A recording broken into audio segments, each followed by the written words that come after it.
guys, hope everyone's doing good. I made it out for some racing yesterday. Went to Toronto Motorsports Park for Ontario Street Outlaws. Back of the track, no prep race.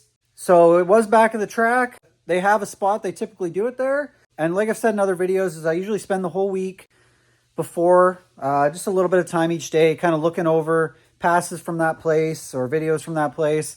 I had kind of baseline set up for the car, which I thought would be okay. But then in the driver's meeting, they told us that they moved the starting line ahead 150 feet, which would have been some nice info to know ahead of time, but is what it is. Sounds like there was a whole bunch of people testing there this week, and you could see it when you went down there. So the decision, I guess, was made to move the starting line, which was probably a good one. But the problem with that was, again, they only gave us 10 minutes to get to the lanes after chip draw. So I basically decided I didn't know where the shocks were at. I just left the tune in it. I had it, and I would see what happened. So first round, I drew third pair down, right lane. I drew Mike Corley with a white S10, and looks like truck's working really well. So I was excited to line up next to him and see how we would do. So ever since I've had this setup, the car kind of struggles to do a burnout. And the last two races really seemed a little worse than normal. Usually we can kind of band-aid it. We just make sure that there's lots of water down and make sure I'm basically right in the water before we do the burnout. And I usually don't have any problems, but the last two races, even if I'm right in the water, it just kind of pulls the engine down and doesn't, just kind of rolls out. But basically this race was no different. The car didn't do a burnout. I rolled out. They were actually giving me the option to do another burnout as I was rolling back. I didn't realize that Mike had a similar problem with his truck.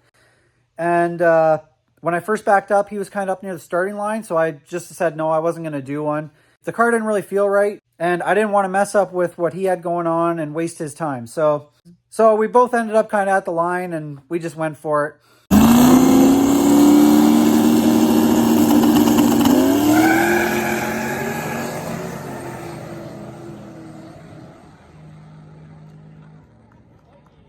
The front topped out again and basically got wheel speed right away.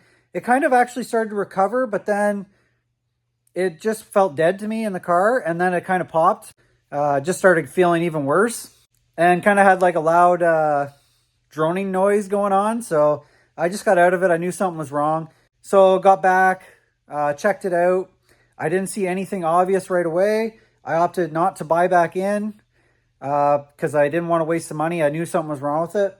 Pulled up the data log. First thing I noticed actually was it did take a little longer than normal to build the target boost on the brake. I don't even think it really actually reached it. So I was on the brake for about almost 4 seconds pretty much. And it got to 3.7, which is usually about 3.9 or 4. So it was a touch low, and it usually does it in about 2.5 seconds. So the air was really shitty, so that's possibly nothing. But if you look at the boost, so this blue line here is target boost. This lighter blue line is actual boost. It just looks a little messed up because I basically leave on 0 boost because I leave on the wastegate, which are about 4-pound wastegate springs. You can see the dome pressure was still climbing, so it should have been making more boost, but it basically got out here. And even when I usually let off the brake before the actual boost curve comes in, it usually gets up to about 6-7 pounds of boost. And you can see here it got to about 6.3, but it really flatlined here even when the dome pressure started coming in. And then if you get it to here, it was still targeting 10 pounds of dome, which it was making 10 pounds of dome, which should have been about 15 pounds of boost. And it actually dropped way off to 3.8. You can see the TPS right here. This line, I did give it a pedal right at the beginning because of the wheel speed, but you can see I'm still 100% TPS, and boost dropped right off 3 to 3.5 pounds. And that's when it really started making noise, and that's when I got out of it. And eventually I decided I kind of stuck my camera in so I could check out the turbo, because with the front clip on the car, you can't see right in. It's a couple inches, it's about 3 or 4 inches away. And once I did that, I could see that it definitely had touched down. It really doesn't feel crazy bad to me. It still spins. Still spins nice. And it's not touching when it spins, but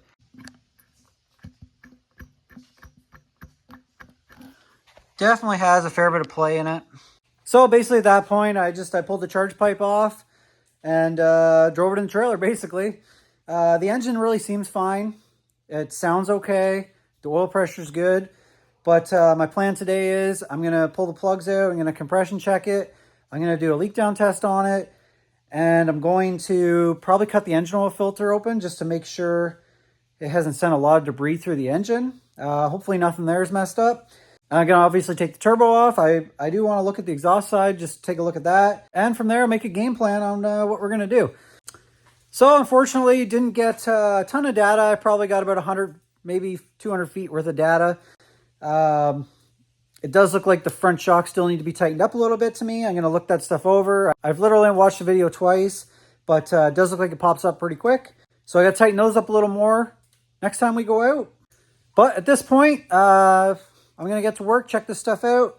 I'll videotape what I can, and I'll put that all into the next video. So thanks for watching, guys. I really appreciate it. Do me a favor, hit the subscribe button, and have a good day, guys.